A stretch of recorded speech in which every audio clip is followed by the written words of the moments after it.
Coba.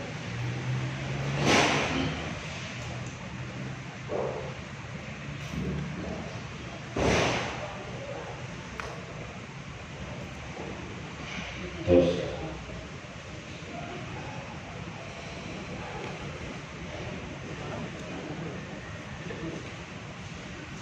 Assalamualaikum warahmatullahi wabarakatuh. Alhamdulillahilladzi arsala rasulahu bil huda wa dinil haqq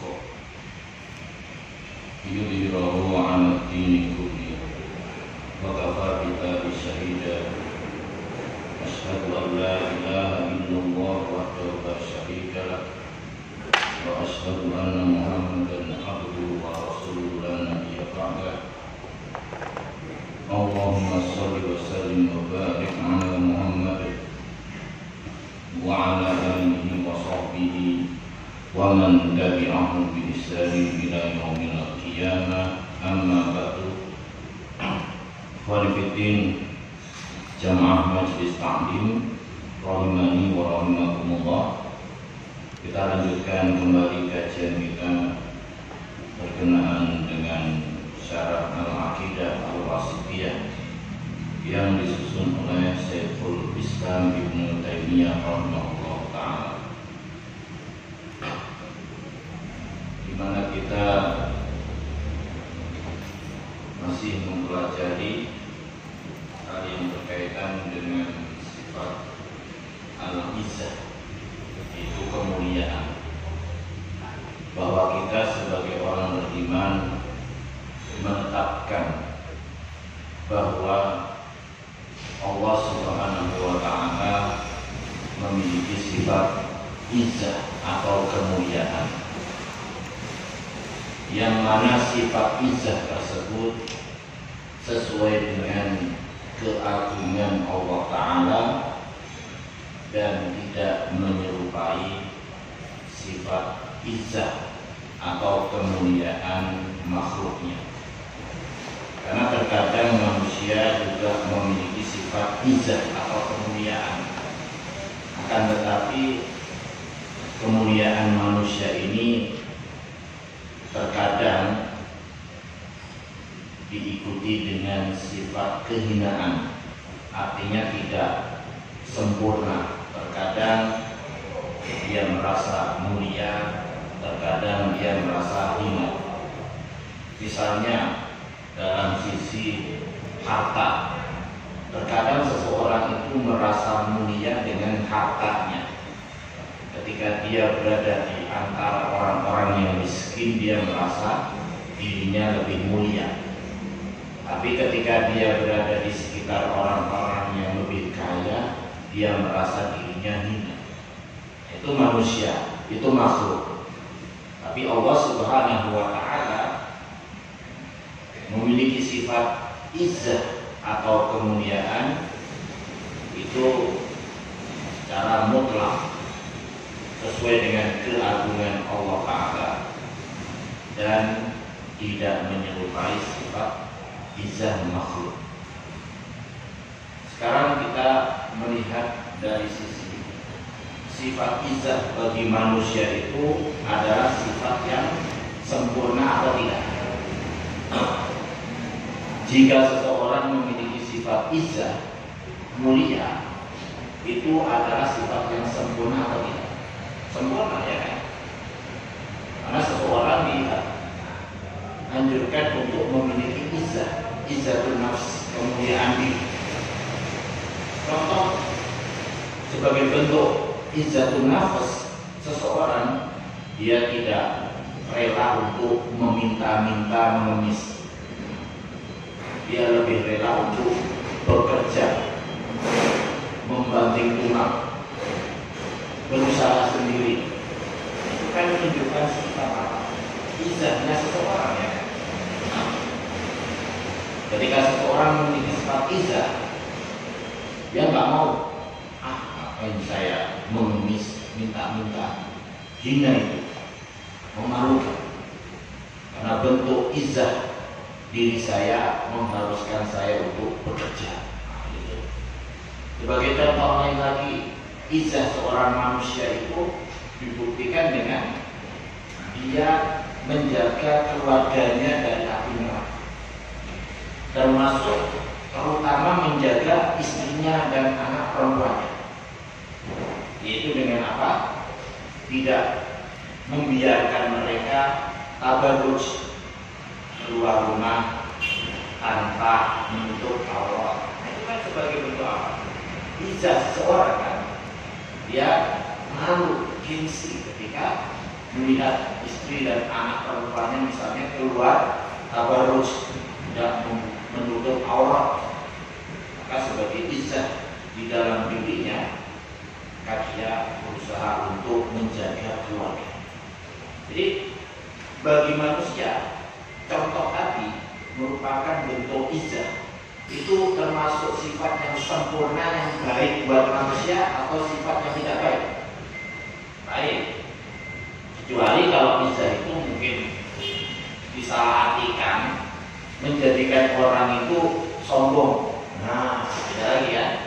Itu sifat yang tidak baik buat manusia. Ya. Dia salah mengartikan antara izah dengan sombong. Dikira itu adalah sifat izah, ternyata sudah masuk ke dalam kesombongan. Nah, itu tak boleh.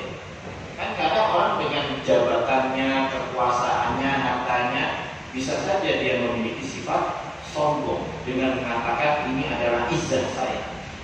Itu berarti keliru. Karena izah itu sifat yang baik, sedangkan sombong bagi manusia adalah sifat yang tidak baik, ya, yang tidak menunjukkan kesempurnaan manusia. Kalau saja izah itu bagi manusia adalah sifat yang baik, yang sempurna, tentu Allah Subhanahu wa Ta'ala lebih berhak untuk memiliki sifat izah. Kayak contohnya gini, manusia punya sifat mendengar enggak? Punya. Melihat? Punya. Sifat hidup? Punya. Kenapa? Karena tiga sifat itu menunjukkan kesempurnaan makhluk. Kalau bagi manusia itu adalah sifat sempurna, maka apalagi untuk Allah Subhanahu wa Ta'ala. Tentu dia lebih berhak untuk memiliki tiga sifat tadi, bahkan sifat yang mutlak, kehidupan yang tidak ada matinya, mendengar segala sesuatu, maha melihat segala sesuatu. Artinya Allah lebih berhak untuk memiliki sifat hati. Begitu juga bisa. Nah, jadi dari situ saja kita sudah bisa menyimpulkan bahwa sifat izah bagi Allah Ta'ala adalah sesuatu sifat yang memang dimiliki oleh Allah Ta'ala. Artinya kita menetapkan sifat itu bagi Allah, walaupun misalnya tidak ada dalil-dalil dari Quran dan hadis, ya. Yaitu apa? Dari sisi kiasul aula. Kias aula itu apa? Kias yang lebih utama. Jadi dalam fikih itu ada istilahnya kias aula, kias yang lebih utama. Itu kan kalau manusia saja dia akan sempurna kalau punya sifat izah, apalagi bagi Allah Ta'ala. Itu dia lebih berhak untuk memiliki sifat izah. Walaupun tadi kita katakan bahwa sifat izah bagi Allah Ta'ala tentu sesuai dengan keagungan Allah Ta'ala. Artinya sedikit pun tidak sama dengan izahnya makhluk. Dari sisi mana tidak sama? Tadi sudah kita jelaskan. Kalau manusia punya sifat izah, kadang-kadang dia merasa izah dia dengan sesuatu, tapi dia merasa hina dengan sesuatu yang lain. Misalnya terkadang dia merasa mulia dengan hartanya, tapi kalau di kalangan orang-orang yang kaya dia merasa hina karena dia kalah hartanya. Dengan kekuasaan juga begitu. Adapun dalil yang menguatkan lagi bahwa Allah Ta'ala itu memiliki sifat izah, kemuliaan, adalah diantaranya dalam surah Al-Munafiqun ayat 8. Itu diantaranya surah Al-Munafiqun ayat 8, di mana Allah Ta'ala berfirman, walillahi izzatu wali rasulihi walil mu'minin. Walikan dan hanya milik Allah.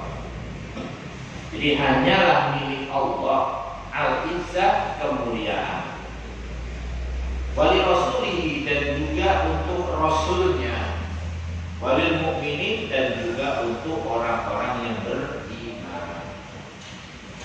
Jadi dalam ayat ini Allah Subhanahu wa ta'ala menegaskan bahwa izzah, kemuliaan itu hanyalah milik Allah dan milik rasulnya dan milik orang yang beriman. Adapun izzah milik Allah Ta'ala sudah jelas, karena Allah Subhanahu wa ta'ala memiliki sifat izzah yang sempurna. Sedangkan izzah untuk rasulnya adalah izzah yang juga diberikan oleh Allah Ta'ala. Jadi karena Rasulullah SAW adalah manusia pilihan, maka beliau diberikan izzah oleh Allah Ta'ala. Demikian juga orang-orang yang beriman, izzahnya berasal dari siapa? Dari Allah Ta'ala yang memberikan izzah itu kepada orang yang beriman. Disebabkan apa orang yang beriman itu memiliki izzah? Yang disebabkan karena keimanan mereka. Makanya walil mu'minin, dan bagi orang-orang yang beriman. Oh, berarti apa? Izzah yang diberikan kepada mereka itu karena keimanan mereka. Berarti kalau bukan karena keimanan mereka, mereka tidak mendapatkan izzah, kemuliaan dari Allah. Terus apa konsekuensinya? Konsekuensinya adalah orang beriman itu dengan keimanan mereka jangan merasa hina. Walaupun mereka tidak punya harta yang banyak, tidak punya kedudukan yang tinggi, ya, tidak dihormati orang, tapi dengan keimanan mereka, mereka ini memiliki izzah. Makanya di dalam ayat yang lain, wala tahzanu, jangan kalian merasa hina. Wala tahzanu, jangan kalian merasa sedih. Wa antumul a'launa, padahal kalian itu a'laun. Yaitu apa a'laun? Itu yang lebih tinggi. Kenapa lebih tinggi? In kuntum mu'minin, jika kalian beriman. Jadi kalau kalian beriman, maka kalian itu memiliki izzah, karena kalian itu lebih tinggi daripada orang-orang yang kafir. Walaupun orang-orang yang kafir itu memiliki harta yang banyak, memiliki kekuasaan dan sebagainya, maka kalian lebih izzah, lebih mulia, lebih tinggi. Wala tahinu wala tahzanu.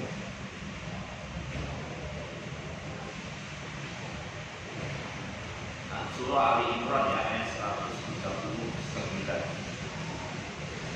Wala tahinu wala tahzanu, dan jangan kalian merasa hina, dan jangan kalian merasa sedih. Wa antumul a'launa, sedangkan kalian itu lebih tinggi.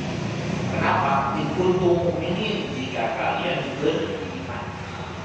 Ya, artinya jika kalian menganggap diri kalian itu orang yang beriman, kalian itu adalah lebih tinggi, lebih mulia dari mereka. Walaupun kalian tidak memiliki apa-apa. Sebagaimana orang beriman di Mekah, dalam kondisi tertindas, lemah, diintimidasi, disiksa, ada yang dibunuh, tapi mereka lebih mulia di sisi Allah Ta'ala karena keimanan mereka. Sehingga hal ini atau ayat ini mengharuskan kita apa? Merasa mulia dengan keimanan kita, memiliki izzah karena keislaman kita, sehingga tidak pantas orang beriman, seorang muslim itu minder dengan orang-orang yang tidak beriman. Juga hal ini menunjukkan bahwa kita ini mencari kemuliaan itu dengan iman kita, Islam kita, bukan dengan hal yang lain.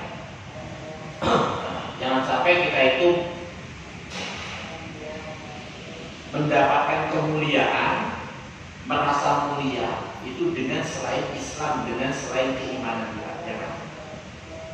Makanya ada kisah di dalam riwayat Umar radhiyallahu anhu ketika diundang ke Baitul Maqdis untuk menerima apa?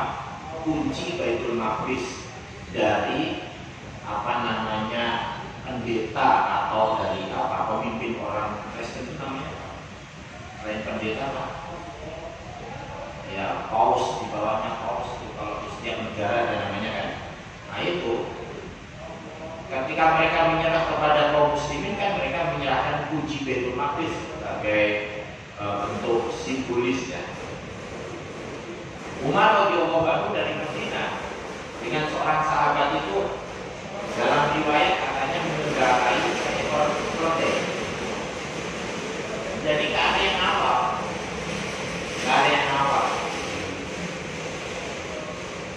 gantian gitu. Terus nyampe di Damaskus ya kalau nggak salah, sudah memasuki Syam mau ke Palestina.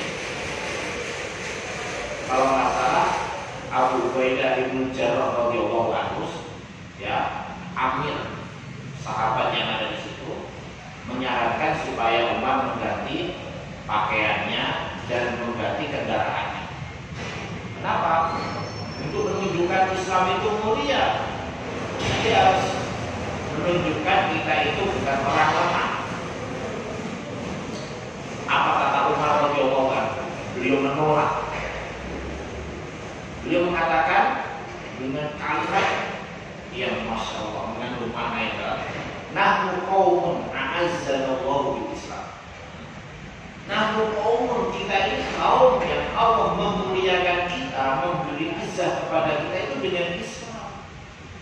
Bukan karena harta, kekuasaan, kekuatan. Bukan. Kita ini mulia karena Islam kita. Bukan karena kendaraan, bukan karena penampilan pakaian, enggak. Kalau begitu sebenarnya nggak salah juga kan, nggak salah. Karena ini menghadapi pembesar mereka, disesuaikan kendaraannya harus bagus, penampilan pakaian juga bagus. Tapi beliau tidak mau menerima itu karena beliau ingin mengajarkan kita bahwa izzah itu bukan dengan penampilan, yaitu dengan Islam dan keyakinan kita, iman kita. Makanya jangan sampai orang beriman itu merasa takut, minder dengan orang kafir kan, walaupun kita nggak punya apa-apa. Ada kan sahabat yang ketika perang Qadisiyah kan dipanggil oleh Rustum, yaitu Kaisar Persia untuk menghadap sebelum perang Qadisiyah. Dia orang Arab naik kendaraan, bawa tombak, masuk ke istananya, ditajepin istana tombaknya itu di tikar permadani Kaisar Persia. Perang udah lamanya kita di situ. Ini orang sini banget, sombong gitu ya. Beliau bukan sombong, beliau menunjukkan kisahnya Islam, bahwa Islam itu gak tunduk dengan kemewahan seperti itu. Amir bin Ribai radhiyallahu anhu, dia ingin mengajarkan bahwasanya Islam itu mulia dengan Islam. Boleh dong model kayak begitu, boleh, karena itu kan peperangan. Sebelum perang terjadi sudah ada perang masalah dulu kan. Mereka eder dulu. Ini prajuritnya aja kayak gini. Nantang, ngomong gitu ya. Apalagi pemimpinnya itu gimana kan? Itu. Jadi kembali lagi ke kisah Umar radhiyallahu anhu. Kita ini adalah kaum yang diberi kemuliaan Allah dengan Islam, bukan dengan yang lain. Jadi kita ini mulia karena keislaman kita, keimanan kita. Seandainya kita mencari izzah kemuliaan itu dengan selain Islam, kita ingin mendapatkan kemuliaan dari orang dengan harta kita, dengan jabatan kita, kekuasaan kita, bukan dengan Islam kita. Nah, jadi namanya bangga dengan Islam itu harus. Bangga dengan harta gak boleh, bangga dengan kekuasaan gak boleh, jabatan gak boleh. Bangga dengan keislaman harus. Bangga sebagai seorang muslim, sebagai seorang mukmin. Jadi seandainya kita mencari kemuliaan itu dengan selain Islam, kata beliau, adzallana Allah, Allah akan menghinakan kita. Makanya orang beriman jangan minder ketika berada di khalayak ramai, harus mengucapkan salam, jangan gak enak kan ada orang lain yang bukan Islam. Oh, niat kita kan mengucapkan salam kepada yang Muslim, ya kan? Gak usah minder. Ini kadang-kadang minder itu contoh kalau kita lagi rapatnya, Pak ya.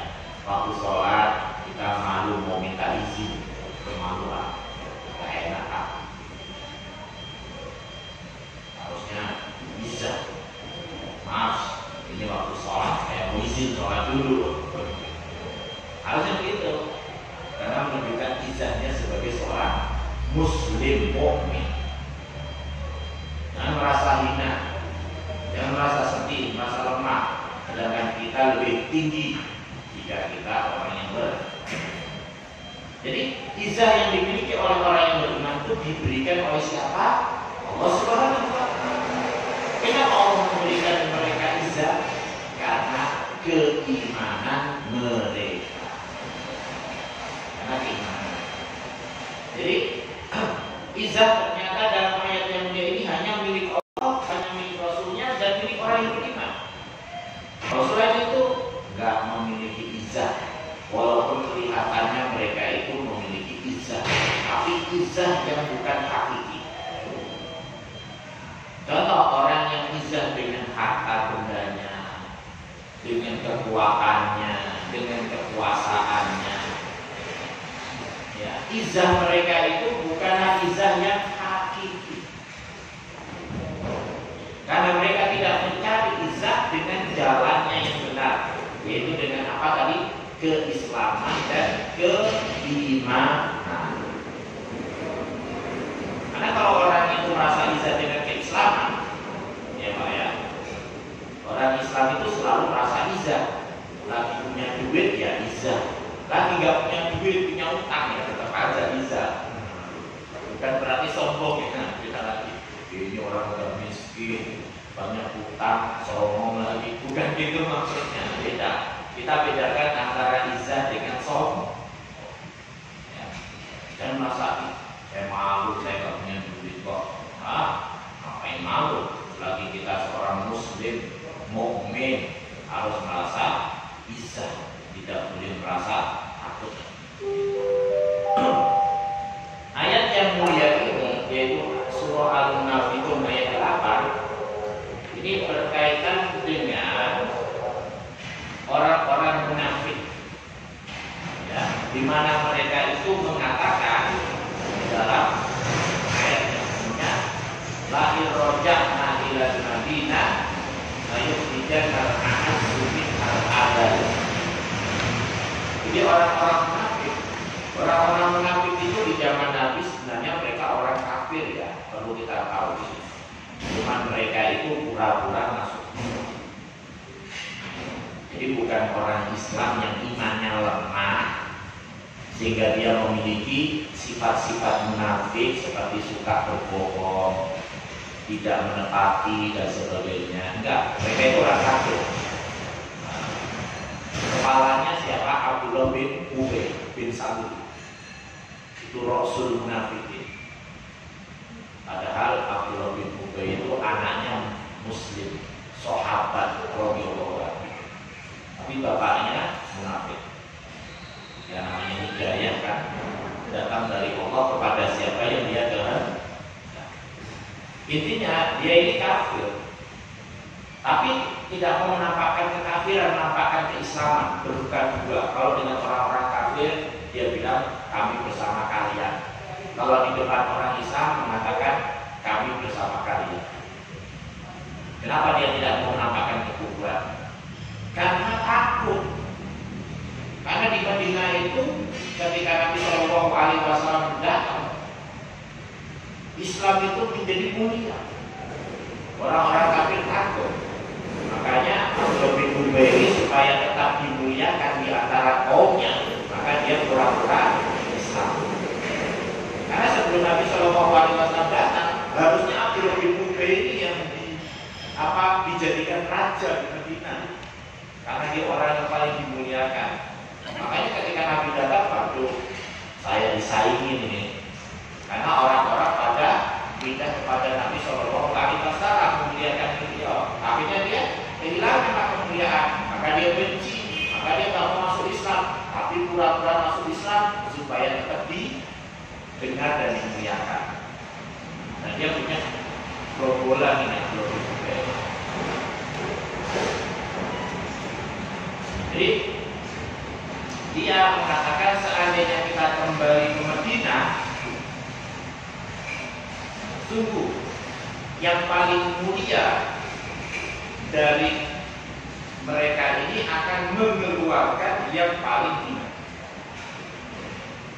Apa sih maksudnya yang paling mulia akan mengusir, mengeluarkan yang paling hina? Perkataan Abdul bin Ubay ini maksudnya adalah bahwa mereka ini, orang-orang munafik ini adalah orang yang paling mulia. Mereka akan bisa mengusir Rasulullah Shallallahu Alaihi Wasallam dan orang yang beriman yang mereka anggap adalah orang yang paling hina. Maka Allah Ta'ala tegaskan bahwa mereka ini sama sekali tidak punya kemuliaan sedikit pun. Mereka nggak punya kemuliaan sedikit pun, apalagi mereka merasa paling mulia.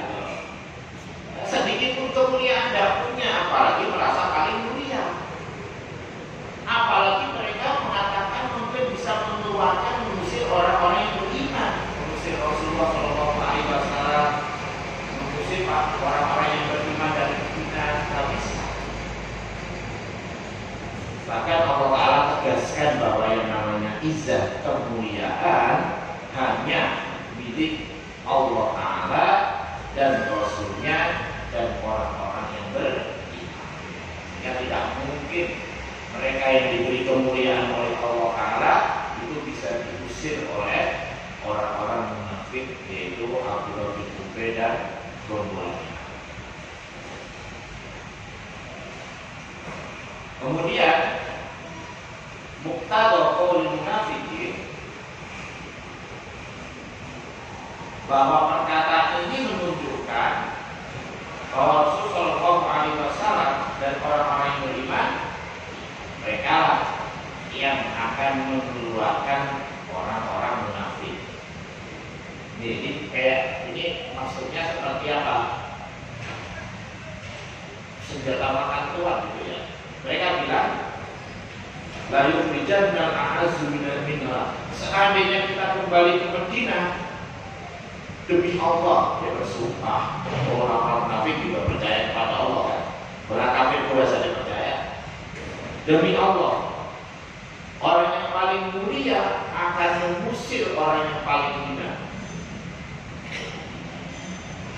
Maksud mereka akan mengusir Rasul Shallallahu Alaihi Wasallam dan orang beriman. Tapi makna ayat ini yang benar adalah orang beriman yang akan mengusir mereka. Kenapa? Karena yang memiliki kemuliaan itu hanyalah orang beriman. Jadi benar kamu ngomong bahwa nanti di dunia itu orang yang paling mulia akan mengusir orang yang paling hina. Tapi maksudnya bukan kalian yang mengusir kami, tapi kami yang mengusir kalian. Kenapa? Karena Allah Ta'ala menegaskan mereka sedikit pun tidak punya kemuliaan, apalagi menjadi paling mulia, apalagi bisa mengusir kaum yang beriman. Nah, hanya orang beriman yang memiliki kemuliaan, sedangkan mereka hina di sisi Allah Ta'ala. Makanya saking hinanya mereka, saking ketakutannya mereka, orang munafik itu dalam surah yang lain, yahsabuna kulla sayhatin alaihim humul adu. Mereka mengira bahwa setiap teriakan itu ditujukan kepada mereka.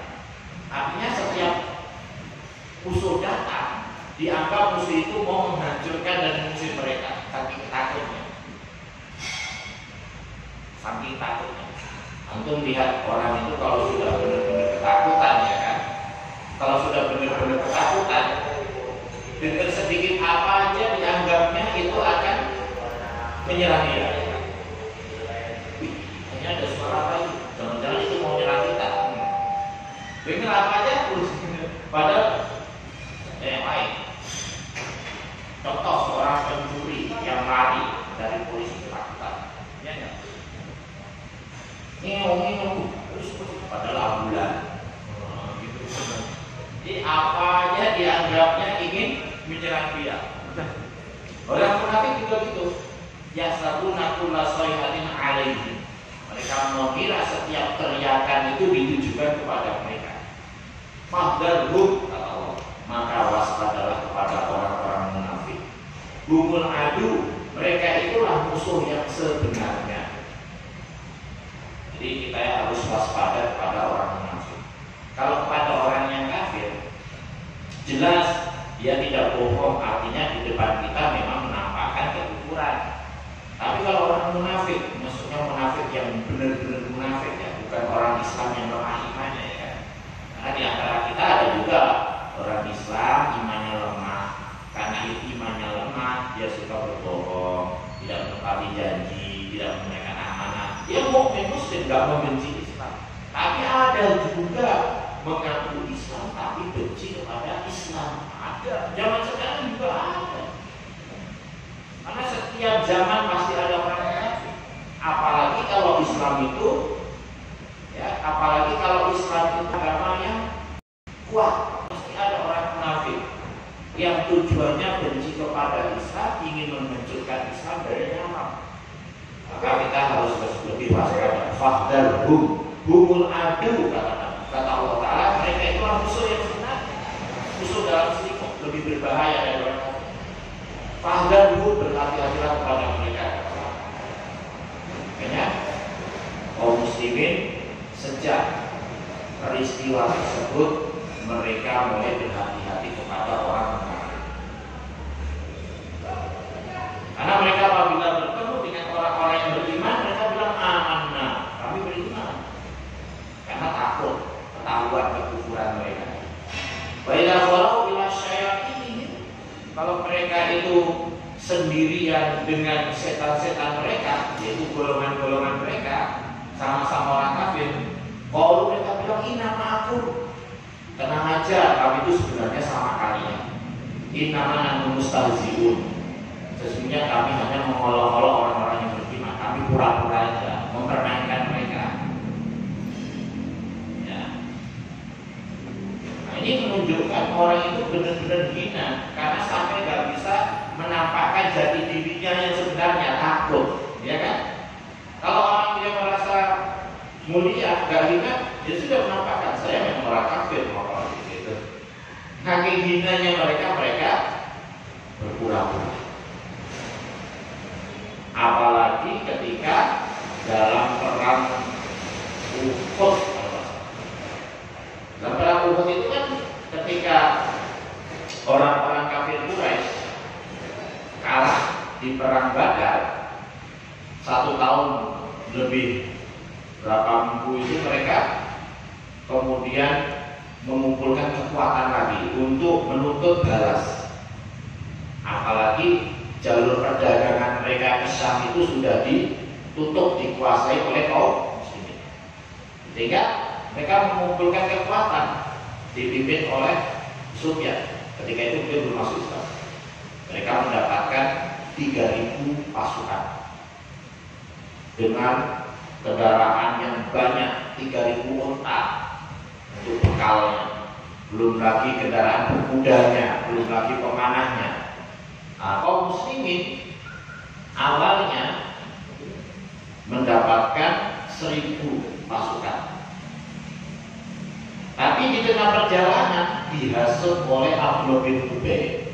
Akhirnya kembali lagi ke Madinah, yaitu 300 pasukan Rom. Ini menunjukkan bahwa Abdullah bin Ubay masih punya, karena dia bisa mempengaruhi barisan kaum muslimin. 300 pulang, sehingga tinggal 700 kaum muslimin yang berperang di perang Uhud. Makanya dia bilang kalau kita kembali ke Madinah nanti pasti yang paling mulia akan mengalahkan musuh yang paling hina. Maksudnya mereka karena kalah. Ya memang sih dalam perang Uhud kaum muslimin diuji dengan kekalahan.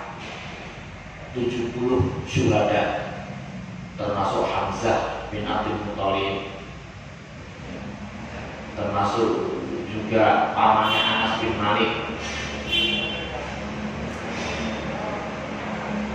Anas bin Nadr yang mendapatkan 70 luka di tubuhnya sampai nggak kenal siapa dia ini. Itu disebabkan karena kaum muslimin ketika itu pas mendapatkan kemenangan, pasukan pemanah yang ada di Bukit Uhud itu kan turun karena melihat orang-orang kafir meninggalkan harta mereka, ghanimah. Akhirnya kaum muslimin yang di bawah mengumpulkan ghanimah. Yang atas, yang di atas bukit Uhud itu turun juga ikut mengumpulkan ghanimah. Sehingga hanya tersisa sekitar 9 sahabat yang bersama Nabi Shallallahu Alaihi Wasallam. Padahal sudah diwanti-wanti, kalian tetap di sini, ya, jangan 50 orang. Kalian tetap di sini, jangan turun. Bagaimanapun kondisi kita menang atau kalah. Tapi karena tidak taat pada perintah, turun. Pasukan orang kafir Quraisy yang pasukan berkuda yang dipimpin oleh Khalid bin Walid, belum masuk Islam dia, itu memutar. Dari belakang mereka menyerang pasukan pemanah yang tersisa di atas bukit. Akhirnya dari belakang pula kaum muslimin yang ketiga itu sudah mengumpulkan ghanimah diserang. Akhirnya 70 orang meninggal. Bahkan sampai dengar desas-desus Nabi Shallallahu Alaihi Wasallam wafat. Maka tambah lemah semangat kaum muslimin. Tapi setelah memastikan berita itu tidak benar, mereka mulai semangat lagi untuk menghadapi orang kafir Quraisy. Walaupun tetap ya orang kafir Quraisy hanya 27 orang yang mati. Jadi dalam peristiwa itu Abdullah bin Ubay, seorang munafik, rasul munafik, ternyata sangat berbahaya sekali, musuh dalam Islam. Ya, dia membenci Islam, membenci kaum muslim, bahkan membenci Rasulullah Shallallahu Alaihi Wasallam. Dia berhasil menghasut 300 pasukan. Jadi yang tadinya 1000 jadi 700, 300 dibawa balik. Sepertiga pasukan berarti kan? Sepertiga pasukan itu berhasil dihasut oleh Abdullah bin Ubay. Berarti pintar sekali Abdullah bin Ubay. Ya, karena kan sebelum Nabi Shallallahu Alaihi Wasallam hijrah, dia ini termasuk orang yang dimuliakan, bahkan akan dinobatkan sebagai raja. Berarti dia pintar berbicara, pintar ilmunya, karismatik berubah. Tapi ternyata ketika Nabi Shallallahu Alaihi Wasallam datang kalah. Akhirnya dia iri dan dia pura-pura masuk Islam supaya apa? Supaya masih dapat pengaruh. Karena kalau dia tidak masuk Islam, hilang pengaruh. Karena di Madinah ketika itu semuanya mendukung Nabi Shallallahu Alaihi Wasallam. Orang-orang yang kafirnya juga tidak berani berbuat apa-apa. Jadi ayat ini berkaitan dengan orang-orang munafik yang bersumpah seperti tadi dan mengatakan bahwa orang-orang yang beriman itu adalah orang-orang yang hina. Mereka akan bisa diusir oleh orang-orang munafik. Tapi Allah Ta'ala mengatakan hanya milik Allah dan Rasulnya dan orang-orang yang beriman izzah, kemuliaan. Jadi intinya orang yang beriman itu harus selalu merasa izzah. Dengan apa? Keimanan, keislaman mereka. Jadi bukan dengan harta, bukan dengan jabatan, kekuasaan, enggak. Izzah karena Islam kita. Jadi kalau kita itu merasa izzah dengan Islam kita, dalam kondisi kita nggak punya duit, ya, banyak utang, ya tetap merasa izzah dengan keislaman kita. sekali lagi jangan disamakan izah dengan sombong. Ya. Salah pula kan. Ini udah orang miskin banyak utang, sombong pula. Nggak boleh. Ya. Karena ada hadis salah satu yang tidak dilihat oleh Allah Ta'ala, tidak diajak bicara seorang miskin yang sombong. Kaya sombong aja, lo miskin apa yang disombongkan? Beda antara sombong dengan izah. Nah, jadi merasa mulia dengan keislaman. Seperti yang kita contohkan tadi, merasa punya izah, dia nggak mau meminta-minta, dia rela bekerja bagi Tuhan. Karena merasa punya izah, tidak membiarkan istrinya keluar tanpa menutup aurat. Karena dia merasa izah dengan Islam. Berarti kalau seseorang itu membiarkan istrinya, anak perempuannya keluar tidak menutup aurat, berarti sama saja dia nggak memiliki izah, nggak memiliki kemuliaan, hina. Jadi hanya dengan Islam, hanya dengan iman kita mendapatkan izah. Makanya di sini amal mu'minun bahkan izah bidini. Kata saya, orang yang beriman itu mulia dengan agama mereka. Jadi kita itu mulia dengan agama kita. Jadi bangga dengan keislaman harus, fanatik dengan keislaman wajib. Karena ada orang bilang, jangan fanatik kok dengan suku, betul. Nggak boleh fanatik dengan suku. Ya, jangan fanatik dengan mazhab dong, betul. Nggak boleh fanatik dengan mazhab. Jangan fanatik dong dengan agama kalian, dengan Islam kalian. Nggak bisa, harus. Fanatik dengan Islam itu wajib. Kenapa? Karena Islam itu ya'lu wa la yu'la, lebih tinggi dan tidak ada lagi yang lebih tinggi dari Islam. Wala tahinu wala tahzanu wa antumul a'launa in kuntum. Jangan merasa hina, jangan merasa sedih, takut, sedangkan kalian itu paling tinggi jika kalian orang yang beriman. Jadi merasa izah dengan Islam, dengan agama itu wajib. Ya, kenapa wajib? Karena Allah yang memberikan kemuliaan kepada kita dengan keislaman kita. Jangan malu dengan jati diri Islam. Contoh misalnya, atau kenapa misalnya nggak mau mengucapkan salam? Nggak enak. Ucapkan aja salam. Bukan orang Muslim, hati-hati kepada yang Muslim. Harus punya izah, mulia. Nah, ini orang Islam. Orang Islam nggak boleh merasa minder, merasa hina. Apalagi pada orang kafir nggak boleh. Tapi kalau pada sesama beriman, adillatin alal hina terhadap orang yang beriman, artinya tawadhu kepada sesama orang yang beriman. Aizzatin alal kafirin, merasa mulia terhadap orang-orang yang kafir. Contohnya tadi Amir bin Ridhoi tadi, radhiyallahu anhu, prajurit biasa, pangkatnya paling apa dia waktu itu. Masuk ke istananya siapa? Kisra Persia. Masa kendaraannya dibawa masuk ke istana, pada itu permata ini yang berhiaskan emas, berlian dan sebagainya. Udah gitu tobatnya ditancapin lagi di permadanya. Enggak takut, sombong dong, enggak perang, enggak apa-apa, itu perang berasa. Karena kondisinya perangnya mau perang. Jadi sebelum terjadi peperangan pertempuran, perang berasa dulu. Supaya mereka tuh, ini prajurit biasanya aja kayak begini, apalagi asalnya kayak gitu. Jadi ngedon mereka bisa ngedon. Nah itu namanya izah dengan keislaman dan keimanan. Sekali lagi bedakan antara izah dengan sombong. Nah kalau nggak ada peperangan, misalnya kita datang ke rumah orang non-muslim, ada sesuatu, ya jangan masuk, sepatu dipakai, kaki di atas meja, belum ngapain, izah. Nggak boleh, nggak sesuai. Karena kita juga harus menghormati ya, misalnya tetangga walaupun dia non. Jadi itu beda antara izah dengan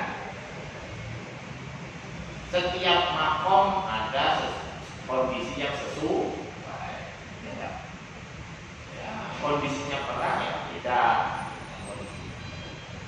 tapi dalam hati tetap kita ini Muslim, bisa punya bisa.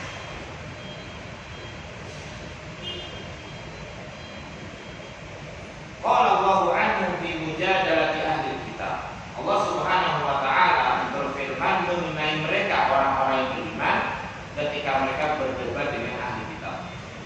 Itu dalam surah Ali Imran ayat 64. Wa in tawallau, jika mereka berpaling, hanya tidak mau beriman, faqulu syhadu, maka ucapkanlah kepada mereka, saksikanlah bi anna muslimun, bahwa kami itu orang-orang Islam. Jadi bisa dengan agamanya, dengan Islamnya, gak malu-malu.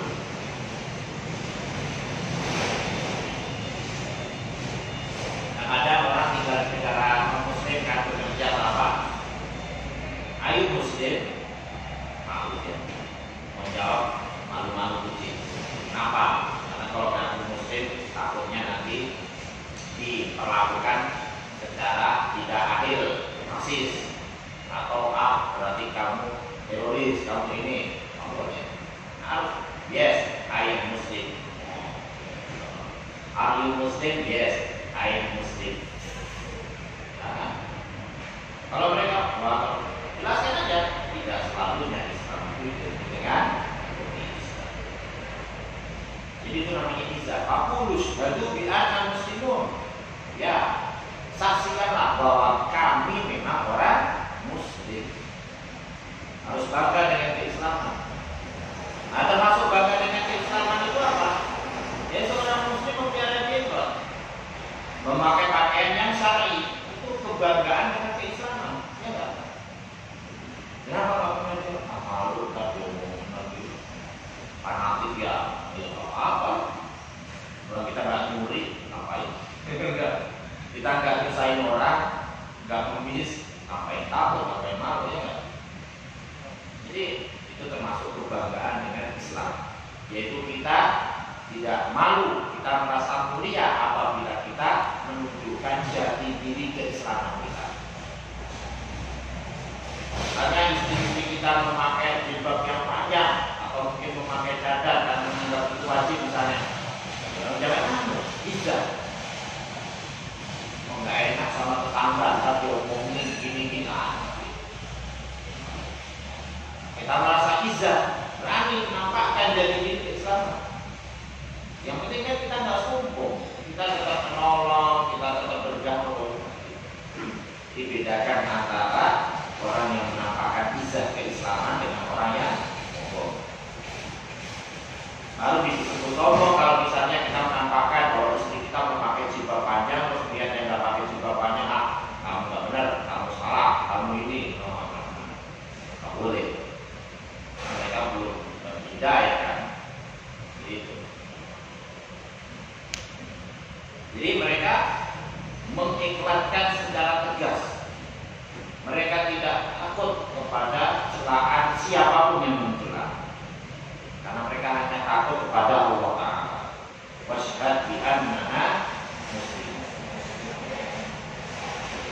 Di dalam ayat yang mulia ini, yaitu Al-Munafiqun ayat 8 tadi, walillahi izzatu wali rasulihi walil mu'minin. Di dalam ayat yang mulia ini kita menetapkan bahwa izzah itu hanya bagi Allah Subhanahu wa ta'ala.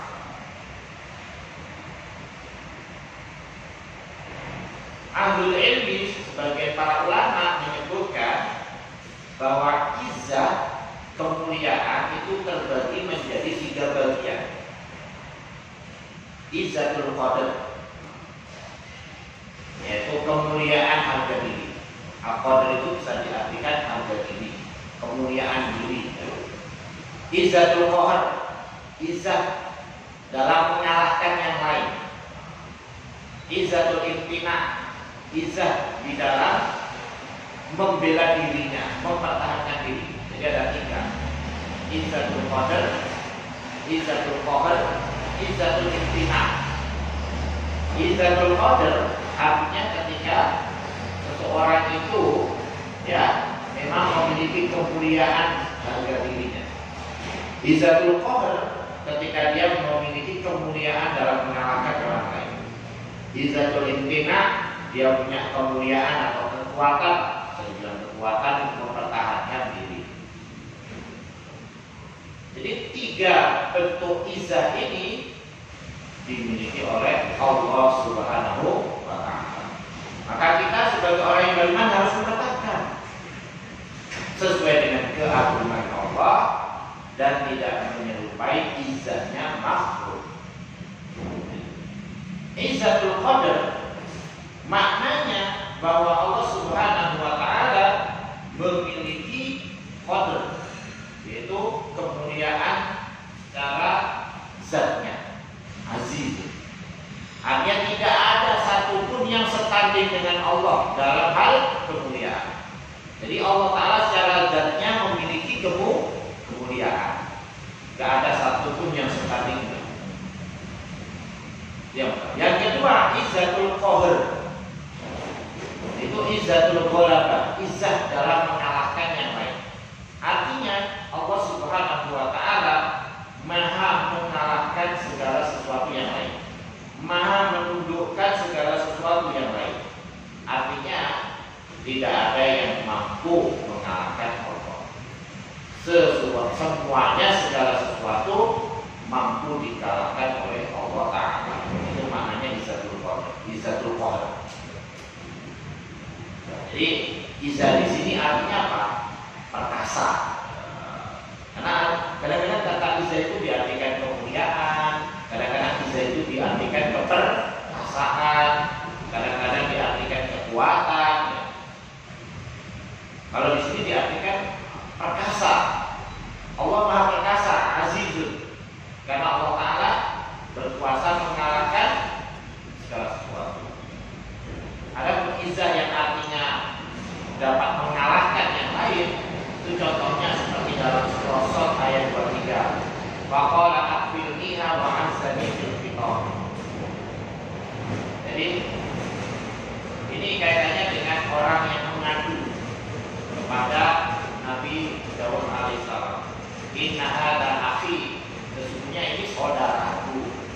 Jadi ketika orang sedang berselisih di pengadilan, tetap harus menjaga ukhuwah Islamiyah. Jadi nggak menganggap mereka itu musuh. Inna hadza akhi, ini sesungguhnya saudaraku. Jadi walaupun sedang berselisih, tetap menganggap lahu tis'atun wa tis'una. Dia memiliki 99 kambing. Waliyana jatun wahidah. Dan saya punya 1 kambing doang. Faqala, lalu dia bilang akhirnya berikanlah, serahkanlah 1 kambingmu kepada kambingku. Jadinya biar tetap 100. Wa azzani fil khitab. Azza artinya dia mengalahkanku di dalam khitab, berbicara. Artinya di dalam menjelaskan hujahnya dia bisa mengalahkanku sehingga kambingku diambil. Nah, jadi di sini kata azza, izzah artinya dan Allah Subhanahu wa Ta'ala azizun, yang bermakna tidak ada yang dapat mengalahkan Allah, bahkan Allah Ta'ala mengalahkan, menundukkan segala sesuatu. Itu maknanya. Itu yang kedua. Yang ketiga, izzatul imtina, yaitu izzah di dalam imtina. Imtina itu menahan diri, ya, atau membela diri, mempertahankan diri. Yang maknanya bahwa Allah Subhanahu wa Ta'ala, ya, berkuasa untuk tidak ditimpa dengan sesuatu yang buruk atau sesuatu yang kurang. Artinya Allah Ta'ala berkuasa mempertahankan dirinya dari kekalahan. Jadi makna izzah di sini artinya kuat, yang artinya tidak ada satupun yang dapat mengalahkan Allah. Bahkan dia mengalahkannya. Jadi kalau izzatul qadar tadi artinya kalau izzatul qahar, izzatul imtina, seseorang memiliki sifat perkasa. Dan Allah Subhanahu wa taala memiliki 3 sifat izzat ini. Yaitu Allah taala Maha Mulia dan Maha Perkasa.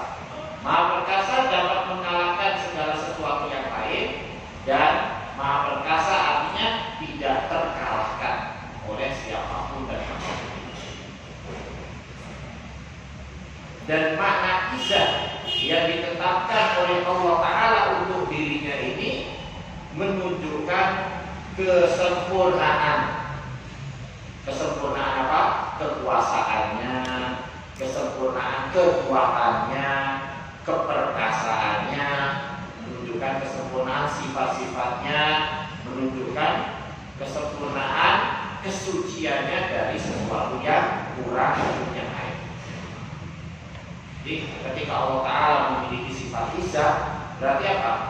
Bahwa Allah Ta'ala sempurna dalam kekuasaannya, dapat mengalahkan keperkasaannya, sifatnya, bahkan sempurna dalam hal apa? Suci dari setiap kekurangan dan aib. Itu makna sifat izzah bagi Allah Ta'ala, menunjukkan bahwa Allah Ta'ala memiliki kesempurnaan keperkasaan dan kekuasaan, yaitu ketika Allah berkuasa mengalahkannya, menunjukkan kesempurnaan sifat-sifat Allah Ta'ala, ya, tidak ada yang seperti Allah, ditunjukkan dalam izzatul qadar tadi, izzah mulia secara zatnya, dan menunjukkan kesempurnaannya dalam mensucikan diri kekurangan dari izzatul imtina. Karena kalau orang tidak memiliki kekuatan, kan dia dikalahkan kan? Berarti kalau dikalahkan berarti dia memiliki kekurangan, aib kan? Dia lemah berarti kan? Dan Allah Ta'ala tidak. Allah Subhanahu wa Ta'ala Maha kuat, karena tidak ada apapun siapapun yang dapat mengalahkannya. Itu maksudnya. Jadi izzatul qadar, izzatul qahar, dan izzatul imtina. Izzatul qadar artinya mulia secara zatnya. Izzatul qahar artinya adalah izzah, perkasa, dapat mengalahkan yang lain. Izzatul imtina yaitu adalah kuat, yang artinya tidak ada siapapun yang Jadi bisa diartikan izzah itu apa? Maha mulia, maha perkasa, maha kuat. Ya. Diartikan maha mulia kalau itu menunjukkan izzatul al-qadar, secara zatnya maha mulia. Diartikan maha perkasa kalau itu kaitannya dengan mengalahkan orang kafir. Izzatul imtina diartikan maha kuat kalau itu berkaitan dengan tidak ada siapapun yang dapat mengalahkan Allah, maha kuat. Kemudian wali rasulihi walil mu'minin, tadi sudah disebutkan bahwa Rasul Shallallahu Alaihi Wasallam juga memiliki izzah. Kenapa? Karena yang memberikan izzah adalah Allah Subhanahu wa Ta'ala. Kenapa beliau mendapatkan izzah? Karena beliau adalah Rasulnya. Demikian juga bagi orang-orang yang beriman, mereka memiliki izzah. Kenapa? Karena diberikan oleh Allah Ta'ala izzah. Kenapa diberikan oleh Allah Ta'ala izzah? Karena keimanan mereka dan keislaman mereka. Tapi sebagaimana dikatakan tadi, bahwa izzah yang kita tetapkan untuk Allah Subhanahu wa Ta'ala, sebagaimana Allah Ta'ala tetapkan untuk dirinya, demikian juga Rasulnya Shallallahu Alaihi Wasallam, itu tidak sama dengan izzahnya Rasul dan izzahnya orang beriman. Karena di satu sisi ini izzah sifat bagi Allah Ta'ala, di sisi yang lain izzah sifat bagi manusia. Loh, kenapa nggak sama? Ya karena secara zatnya juga beda gitu loh. Ya, kalau secara zatnya saja beda, berarti sifatnya juga beda. Gak usah jauh-jauh. Kalau kita bandingkan antara makhluk dengan makhluk, manusia dengan kambing, beda nggak cara zatnya? Beda, bentuknya beda. Terus sifatnya juga pasti beda, ya kan? Manusia punya mata, kambing juga punya mata, sama enggak? Enggak lah. Manusia punya hidung, kambing punya hidung, sama enggak? Ya enggak lah. Masa ada orang mau disamakan dengan kambing? Kan enggak mau. Dia merasa, wah, bina dong saya disamakan dengan kambing.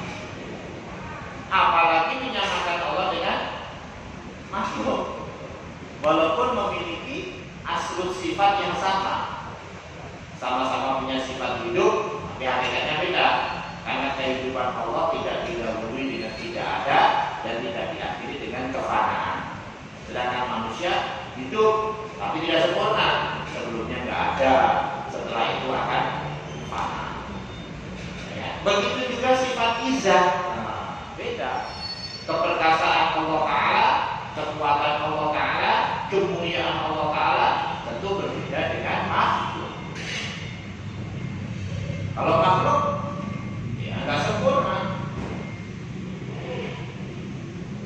Pada manusia merasa mulia dengan sesuatu, tapi merasa hina dengan sesuatu yang lain.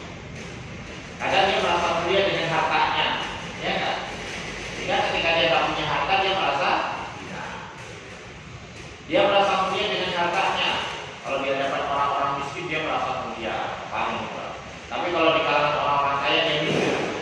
Tapi izahnya manusia karena harta itu tidak sempurna. Tapi izah Allah Subhanahu wa Ta'ala maha sempurna. Kenapa? Tadi tidak ada yang dapat mengalahkan sudah. Demikian juga izah orang yang beriman pun kadang-kadang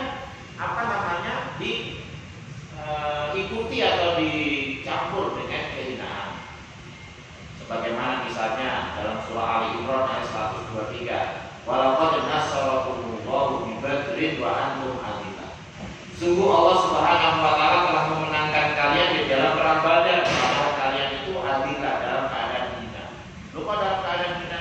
Ya, tadinya kan diusir dari Mekah, hijrah ke Madinah, gak punya apa-apa, ya kan? Lemah, tertindas. Tapi Allah Ta'ala memenangkan, walaupun dalam keadaan tertindas, terhina, dimenangkan oleh Allah Ta'ala di dalam perang Badar. Jadi izahnya orang yang beriman ini terkadang dicampuri dengan kehinaan. Karena walaupun orang beriman itu harus merasa izah, kadang dalam kondisi tertentu ya, misalnya tapi merasa apa? Hina, nggak bisa. Kita ini orang beriman, tempat terhina, tertindas. Kadang-kadang merasa izah. Tapi kadang-kadang mereka juga dikalahkan oleh orang-orang yang kafir, seperti di dalam perang Uhud, ya, di dalam perang Hunain. Aslinya orang yang beriman itu punya izah, kemuliaan, tapi terkadang dikalahkan oleh orang-orang yang kafir karena ada hikmah tertentu. Ini menunjukkan apa? Izahnya orang beriman itu tidak sempurna, tidak sebagaimana izah Allah Subhanahu wa Ta'ala. Kenapa di dalam perang Hunain kaum muslimin dikalahkan oleh orang kafir pada jumlahnya lebih banyak? Kenapa? Karena orang beriman ketika itu merasa izah dengan jumlah yang banyak, bukan karena keimanan, diuji oleh Allah. Jadi kalian itu jangan merasa kuat dengan jumlah kalian. Jabatkum kasratukum. Kalau dalam Al-Quran itu, ketika kalian merasa takjub dengan jumlah kalian yang besar, 12.000, Falamtu geni ampun saya tidak bermanfaat sedikit pun buat kalian walaupun jumlah kalian banyak, karena kalian tidak merasa kuat dengan pertolongan Allah, tapi dengan jumlahnya. Itu masalahnya kalau orang bersandar kepada kemampuan dirinya, bersandar kepada usaha dirinya, bukan kepada Allah Subhanahu wa Ta'ala. Makanya diuji oleh Allah dalam perang Hunain, kaum muslimin menderita. Di dalam perang Uhud juga menderita kekalahan. Apa hikmahnya? Tidak taat kepada pemimpin, karena silau dengan dunia. Jadi intinya, walaupun orang beriman memiliki sifat izah, tapi tentu atau kita yakini bahwa sifat izah orang yang beriman ini tidak sama dengan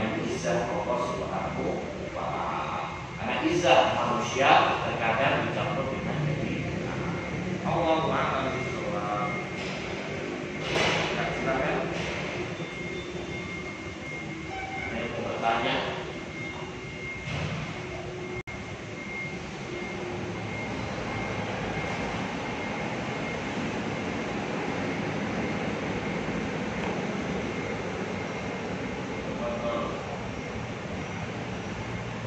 Ustaz, Iya. dia bertanya Ustaz, Assalamualaikum Ustaz. Waalaikumsalam. Ini mengenai izah ini, bagaimana tips kita menjaga izah kita dalam pergaulan sehari-hari maupun di dunia maya? Baik, menjaga izah dalam pergaulan sehari-hari termasuk di dunia maya. Pertama, jangan suka mengeluh di dunia maya. Karena kalau orang suka ngeluh di dunia maya itu menunjukkan kelemahannya. Harus malu, ya kan? Coba lihat Pak, kalau ada orang setiap di dunia maya ngeluh terus, apa pandangan orang? Ini orang ini lemah banget sih, gak ada bersyukurnya, ngeluh terus, dikit-dikit ngeluh, ya kan? Jadi jangan berkeluh kesah di dunia maya. Berarti kita nggak boleh berkeluh kesah, boleh hanya kepada Allah.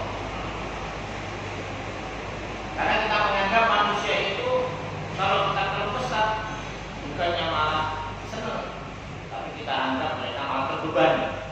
Kita nggak mau membebani orang. Itulah dalam pergaulan izah kita itu kita tidak mau membebani orang lain. Makanya kita selalu berusaha untuk mandiri. Makanya bisa orang beriman itu ketika dia bekerja, walaupun hanya sebagai tukang tambal ban misalnya, pengayuh beca, itu izah daripada dia meminta minta. Jadi itu cara bagaimana menanamkan izah dalam diri. Kemudian ketika kita dalam bergaul dengan orang-orang yang mungkin misalnya dia lebih hebat, lebih kaya, lebih ini, tanamkan dalam diri bahwa kita ini adalah orang beriman, orang Islam. Di mana orang Islam, orang beriman itu di sisi Allah jauh lebih mulia daripada orang kafir. Maka jangan kita minder. Jangan minder. Seperti Ridho bin Amir tadi masuk Islam, tapi nggak itu juga. Misalnya dipanggil atasan dan muslim, langsung apa Pak? Itu sombong. Kalau kata tadi kan memang konteksnya lagi dalam peperangan, gitu. Tapi jangan minder juga ketika ketemu dengan atasan dan muslim. Ada apa? Lalu dibuat-buat kadang-kadang terkesan normal menjilat, nggak boleh juga.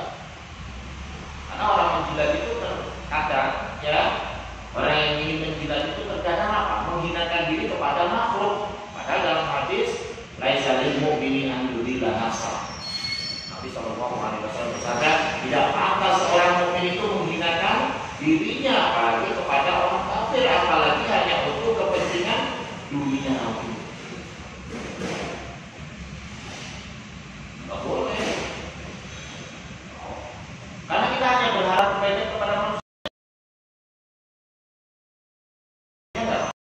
Misalnya dia ingin supaya jabatannya naik, oh ini sama atasnya gila, baik-baik banget, wah sekolah, wah dibuat-buat ya gitu. Itu tidak menunjukkan izah. Anggap aja bahwasanya saya itu naik jabatannya karena prestasi saya. Kalau Allah menghendaki, akan kalau tidak, jadi tidak perlu kemudian sampai harus menghinakan diri pada orang lain, apalagi orang muslim misalnya. Nah termasuk izah juga, makanya dilarang orang Islam itu bekerja sebagai pembantu bagi orang kafir. Walaupun di luar negeri, walaupun gajinya gede, misalnya AFP di luar negeri gajinya 8 juta, di Indonesia tukang beca cuma gajinya sedikit, tetap melihat tukang beca. Kenapa? Karena dia menghinakan diri kepada orang kafir. Karena bekerja dengan orang kafir dalam hal melayani kebutuhan sehari-hari, bahkan cenderung bisa saja melayani dalam hal yang maksiat, ya kan? Dulu menghidangkan dengan keras, masak daging babi, mempersiapkan tempat ibadah lah, itu kan hina itu, makanya dilarang. Makanya ulama membolehkan bekerja dengan orang kafir itu kalau kaitannya dengan jual jasa. Kayak kita di sini kan, misalnya punya orang kafir kan, tapi kita jual jasa, jual kemampuan kan, ya kan? Itu nggak masalah. Yang dilarang kalau kita